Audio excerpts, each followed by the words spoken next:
Hello everyone. If you have purchased a rail card on Trainline and you want to add it to your Apple Wallet, then this guide is going to basically help you to setting it up step by step.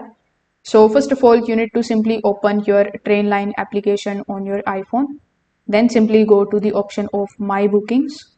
Inside My Bookings, you just have to look for your rail card under the active cards or subscriptions. When you tap on the option of rail card to open its full digital view, just make sure that it is fully loaded with your photo and the details visible. This is going to confirm that it is active and ready to be used. Now inside it, you just have to simply look for the button that says add to Apple Wallet.